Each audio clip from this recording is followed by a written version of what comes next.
Trabalhe duro, trabalhe com inteligência. Enfrentando o medo cara a cara. Como eu disse, a morte da minha mãe é o que me forçou a aumentar minha imunidade ao temor. Aprender a levar um soco no rosto só aumentou minha insensibilidade. Por um tempo, parecia que o medo era uma emoção que eu nunca teria que lidar novamente. Mas não foi o caso. Levar tiros definitivamente reavivou essa sensação em mim. Em primeiro lugar, nas semanas que se seguiram ao incidente, eu me vi com muito medo das pessoas que atiraram em mim. Eu sabia que eles ainda estavam lá fora, não muito longe e ansiosos para terminar o trabalho que começaram. Além da ansiedade emocional, a dor física de levar os tiros também me familiarizou com o medo. Não no momento em que fui atingido, a adrenalina impede você de sentir, mas nos meses seguintes. Uma vez que a adrenalina passa e o médico diz que você vai sair dessa, você começa a sentir agudamente os efeitos das balas rasgando os músculos e pulverizando os ossos. Eu sentia dor em todos os lugares, o chumbo ia através do polegar até entre as bochechas. Por meses foi como se eu tivesse dores de cabeça por todo o meu corpo, uma pulsação implacável e profunda que eu não sabia nem que poderia sentir nas pernas ou nas mãos. Toda vez que eu tinha que ir para a fisioterapia e colocar peso na minha perna, ou arrancar os pontos no meu polegar, doía como um inferno. Eu percebi que estava com medo de ter que passar por esse processo novamente. Talvez até mais do que morrer. Mas, à medida que minha reabilitação continuava, também comecei a entender outra verdade importante: eu não me sentia confortável com medo. Isso pode soar como algo óbvio a dizer, mas acho que é realmente o que me torna único. A maioria das pessoas se sente extremamente confortável com seus medos. Medo de voar? Fique longe de aviões. Com medo de tubarões? Não faça mergulho livre nas suas férias no Caribe. Com medo do fracasso? Bem, então nem tente. Muitas pessoas vivem toda a sua vida assim. Eu não. Eu odiava ficar com medo. Eu odiava olhar por cima do ombro. Não suportava a ideia de ficar longe da quebrada até as coisas esfriarem. Para mim, me esconder seria quase pior do que levar um tiro. De certa forma, a dor física que suportei foi minha amiga. Me empurrou mais longe do que a maioria das pessoas está disposta a ir. Acredite em mim, quando você se machuca demais, acontece uma mudança. Você quer abordar o problema em vez de fugir dele. Foi exatamente o que eu fiz. Depois de várias semanas na reabilitação, voltei para a casa da minha avó no Queens. Literalmente de volta à cena do crime. Isso por si só foi um grande passo para mim, psicologicamente. A coisa mais fácil, e sensata, era sair fora e ficar bem longe. Um lugar onde ninguém exceto os meus amigos mais próximos saberiam como me encontrar. Nem precisava ser longe em termos de quilometragem. Eu poderia ter me mudado para o Bronx ou Staten Island, e teria sido como ir para outro país. Mas eu estava determinado a não ceder em nem um centímetro para o meu medo. Eu voltaria para onde eu queria estar, que era a casa da minha avó. Quando saí da reabilitação, os médicos me disseram para começar a correr para melhorar a resistência e a força nas pernas machucadas. Eu estava comprometido com o plano deles, mas quase imediatamente bati em um obstáculo.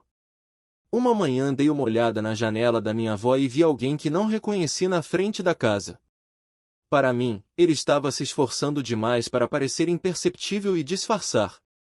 Eu estava reconhecidamente em um estado muito paranoico, então poderia não ser nada. Mas a paranoia aguça seus sentidos da mesma forma que o olfato aguçado de um antílope pode identificar um leão a centenas de metros de distância.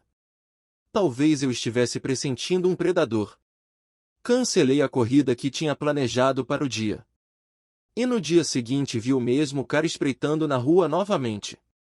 A essa altura eu estava muito confuso. Meus sentidos aguçados estavam me alertando do perigo invisível? Ou eu estava imaginando uma ameaça que não estava realmente lá? Eu não sabia dizer. Tudo o que eu sabia com certeza era que o medo estava começando a me consumir. Eu decidi que se eu ficasse naquela casa e não seguisse meu plano de reabilitação, então eu já tinha perdido.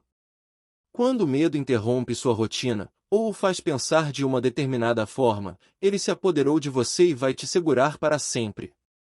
Os covardes morrem muitas vezes antes de morrer. O valente nunca experimenta a morte mais de uma vez, escreveu Shakespeare. Eu não estava tentando fugir como um covarde. A melhor maneira de superar o medo que está prendendo você é primeiro reconhecê-lo e, em seguida, bolar um plano para superá-lo. Então foi isso que eu fiz. Primeiro, aceitei que estava com medo. Então eu reuni meus amigos de maior confiança na sala de estar da minha avó e expliquei que precisava deles para correr comigo na manhã seguinte. Sem dúvida, todos disseram: estaremos de volta amanhã. Quando a manhã seguinte chegou, no entanto, apenas um deles realmente apareceu, meu chapalim. Eu não acho que os outros estavam com medo de qualquer drama potencial, eles já se provaram muitas vezes naquele reino. Acho que ficaram mais com medo de ter que fazer cardio pela manhã. Isso não era algo com o qual eles se sentiam confortáveis. Decidi sair apenas com Alim, embora ele não fosse o candidato ideal, ele estava ainda pior do que eu. Mais importante, eu tinha sérias dúvidas sobre como ele reagiria se uma ameaça se apresentasse. Em uma galera cheia de caras procurando qualquer desculpa para sair a milhão, a natureza de Alim era procurar uma maneira de evitar o confronto. Quanto ao Alim, como ele estava fora de forma, dei a ele uma bicicleta para que pudesse manter o ritmo ao meu lado. Quanto à minha segunda preocupação, optei por tomar as providências nas minhas próprias mãos, literalmente. Encontrei uma pequena pistola, deixei-a na mão boa e a envolvi com ataduras médicas. Todo mundo me conhecia como um boxeador, então para o olho casual, apenas parecia que havia quebrado minha mão no ringue. Eu usei tantos curativos que a arma desapareceu no meu gesso quase completamente, apenas com o cano para fora. Eu disse a Lin para pedalar ao meu lado e ficar de olho para quem parecia querer pular do mato e atirar em mim. Tudo o que ele precisava fazer era soar o alarme, e eu assumiria. A Lin e eu realizamos essa rotina todas as manhãs. Eu estava comprometido em recuperar minha força e resistência, e não deixaria uma ameaça, percebida ou real, ficar entre mim e meus objetivos. Eu estava realmente com medo em qualquer uma dessas corridas? No começo eu estava, mas me consolou em saber que cada vez que eu saía, fazia tudo o que podia fazer para tomar as precauções necessárias. Eu tinha um vigia e uma arma, o que era pelo menos mais do que eu tinha quando levei os tiros. Isso foi uma extensão do que o Allah Understanding me ensinou. Em vez de ter medo de ser atingido e simplesmente desistir, faça algo que te torne um alvo difícil. No ringue, isso significava ficar na ponta dos pés, me movendo constantemente, e mantendo minhas mãos erguidas. Na rua, significava correr com um guarda-costas e uma pistola na manga. Ninguém acabou me desafiando, e eu fui capaz de voltar à forma através dessas corridas. Mas, olhando para trás, posso ver que não precisava ser tão agressivo ao enfrentar meus medos. Eu não tinha que percorrer as mesmas ruas onde tinha acabado de ser baleado, eu poderia facilmente ter ido para uma academia local, ou até mesmo colocar uma esteira no porão da minha avó.